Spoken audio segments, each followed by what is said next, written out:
La Saint-Valentin approche. Et si tu es en pleine reconquête amoureuse, alors tu te poses sûrement cette question. Est-ce que je dois envoyer un message? Est-ce que je vais tout gâcher si je ne fais rien? La Saint-Valentin est l'un des moments où beaucoup de reconquêtes sont sabotées. Non pas par manque d'amour, mais par mauvaise stratégie émotionnelle. On va voir justement ensemble si la Saint-Valentin peut perturber ta reconquête et surtout comment l'utiliser sans te tirer une balle dans le pied. Pourquoi est-ce que la Saint-Valentin est un moment à risque selon toi? La Saint-Valentin est une date symbolique et il faut savoir que le symbole, ça crée de la pression. Pour une femme, ce jour-là active des attentes sociales, de la comparaison, la peur de faire le mauvais choix. Si vous n'êtes pas officiellement ensemble, tout geste peut être interprété comme une tentative de récupération. Tout geste peut être interprété comme une demande déguisée. Tout geste peut être interprété comme une pression émotionnelle. Et la pression, c'est l'ennemi numéro 1 en reconquête amoureuse. Alors, quelles sont les erreurs qui ruinent une reconquête à la Saint-Valentin? Chaque année, je vois les mêmes erreurs. Envoyer un message romantique pour marquer le coup, offrir un cadeau sentimental, rappeler le passé et les souvenirs, demander un rendez-vous ce jour-là. Ces gestes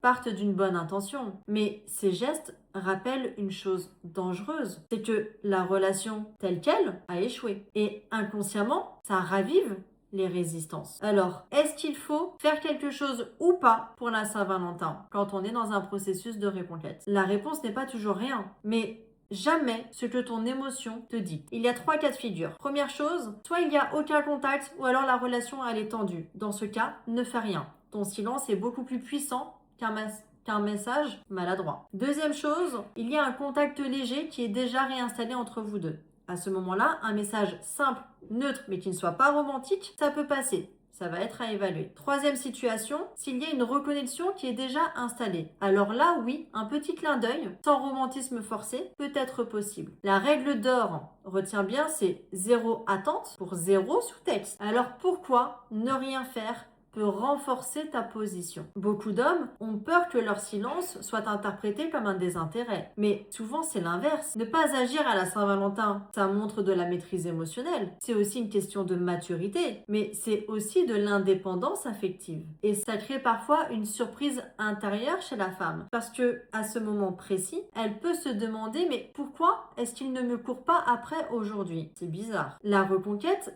elle avance par le changement de dynamique. Et si elle est avec quelqu'un d'autre? Alors dans ce cas, la Saint-Valentin est encore plus piégeuse parce que tout message romantique te placerait d'office en position secondaire. Donc tout silence digne te protège. Tu ne peux pas rivaliser avec une relation naissante en rappelant le passé.